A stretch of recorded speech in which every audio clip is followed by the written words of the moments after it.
क्योंकि ये थे भारत के खेल मंत्रालय से जुड़े हुए थे, खेल मंत्री हुआ करते थे।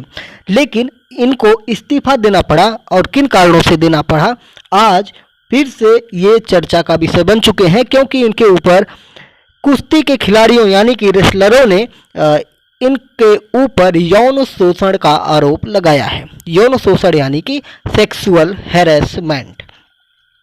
हालांकि इनके ऊपर आज तक भी FIR दर्ज नहीं हो सका है, और ये बहुत ही विडंबना की बात है कि जब पूरे के पूरे खिलाड़ी खुलेआम इनके ऊपर चर्चा कर रहे हैं, इनके ऊपर धरना प्रदर्शन दे रहे हैं, फिर भी इनको गिरफ्तार नहीं किया जा रहा है, न ही इनके ऊपर कोई FIR दर्ज किया जा रहा है। तो हम बात कर रहे हैं देश के खिलाड़ियों के बारे में। आइए जानते हैं पूरे विस्तार से मामले को। तो सुप्रीम कोर्ट पहुंच चुका है यह मामला, और CJI यानी कि chief justice of India Chandrachud के हाथों में अब मामला पहुंच चुका है।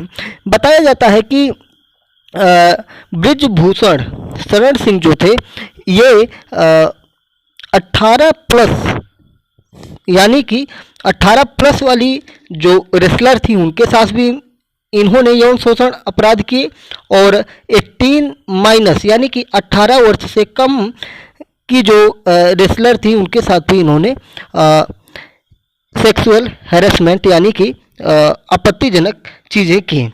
तो इनके ऊपर पॉस्को एक्ट के तहत भी मुकदमा दर्ज होना चाहिए, और ये सारे मामले आज सुर्खियों में आए हुए हैं, क्योंकि सारे के सारे खिलाड़ी फिर से जंतर मंतर पर इकट्ठा हो गए। जनवरी में सारा मामला आया था, तो ब्रिजभूषण शरण जो थे इनको हटाया गया था, फिर उसके बाद सारी चीज़ें आगे बढ़ी थी।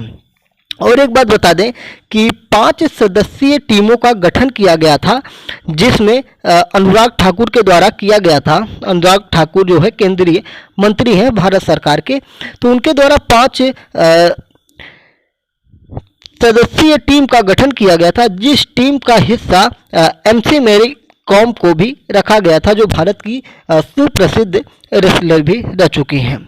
लेकिन इनका आरोप है कि 3 महीने बीत चुके हैं, लेकिन अभी तक ब्रिजभूषण शरण सिंह के ऊपर FIR तक दर्ज नहीं किया गया है, और इन्हीं सब मामलों पर ये लोग सुप्रीम कोर्ट पहुंचे हैं, और जंतर मंतर पर फिर से धरना प्रारंभ किया गया है।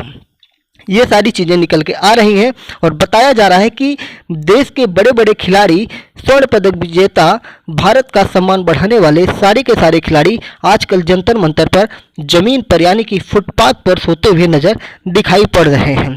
खैर, मैंने वो तस्वीर यहाँ पर नहीं लगाई है, लेकिन ब्रिजभूषण शरण के ऊपर FIR दर्ज नहीं हुआ है।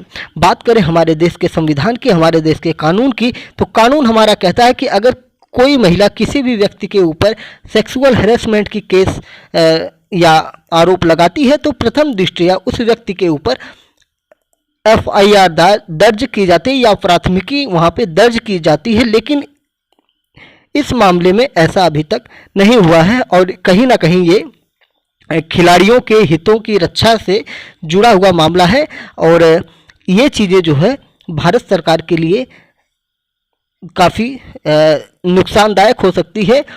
इस मामले से भारत सरकार यानी कि नरेंद्र मोदी की साख पर भी आंच आ रही है, क्योंकि उन्हीं के मंत्रिमंडल के एक मंत्री के ऊपर ये सारे आरोप लग रहे हैं, और पुलिस भी कहीं ना कहीं इस मामले में बचती हुई नज़र आ रही है। लेकिन अगर हम बात करें सुप्रीम कोर्ट में क्या हुआ, तो सुप्रीम कोर्ट में कपिल सिब्बल जो है इनके वकील के रूप में आगे आए हुए हैं, और उन्होंने पुलिस के ऊपर भी कार्यवाही की बात की है। जो पुलिस है, जो इन लोगों के लिए कार्य नहीं कर रही है, FIR नहीं दर्ज कर रही है, तो ये सारी चीज़ें पुलिस को भी इस मामले में लपेटने की बात की जा रही है। ऊपर से 18 माइनस यानी कि पोस्को एक्ट की बात भी की जा रही है कि FIR के साथ साथ इनके ऊपर नाबालिग के साथ यौन शोषण के आरोप भी लगाए जाएं। ये सारी चीज़ें निकल के आ रही हैं। तो एक बार फिर से मैं आपको बताना चाहूँगा सारी चीज़ें जो आपको क्लियर हो जाए। तो महिला खिलाड़ियों ने आरोप लगाया है किसके ऊपर? ब्रिजभूषण शरण सिंह, जो क्रिकेट के यानी कि कुश्ती संघ के अध्यक्ष हुआ करते थे।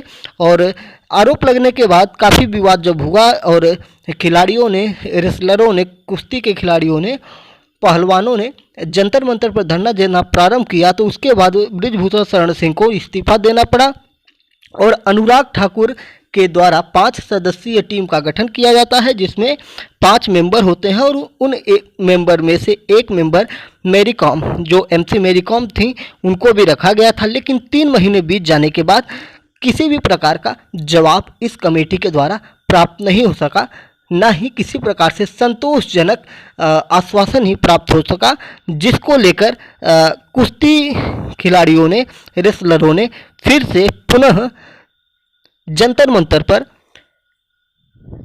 धरना प्रदर्शन अपना प्रारंभ किया और साथ ही साथ सुप्रीम कोर्ट में इस बात को लेकर अर्जी भी लगाई है और वहाँ पे कपिल सिब्बल ने इन सारे बातों को उठाया है और पुलिस के ऊपर भी मामला दर्ज करने की बात की जा रही है।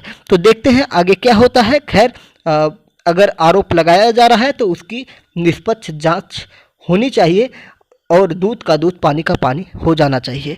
तो अगर आपको ये न्यूज़ और ये न्यूज़ एनालिसिस आपको अच्छी लगी हो तो चैनल से आप जुड़ सकते हैं। जुड़ने के लिए आपको चैनल के नीचे सब्सक्राइब नामक एक बटन है, उसको आप सब्सक्राइब कर सकते हैं और हमारे वीडियो को लाइक कर सकते हैं और अपने दोस्तों में शेयर भी कर सकते हैं, जिससे कि हम आपको और अच्छी तरह से चीज़ों को एक्सप्लेन करें, जिससे आपको सही और सटीक जानकारी पहुँच सके। जय हिंद, नमस्कार, भारत माता की जय।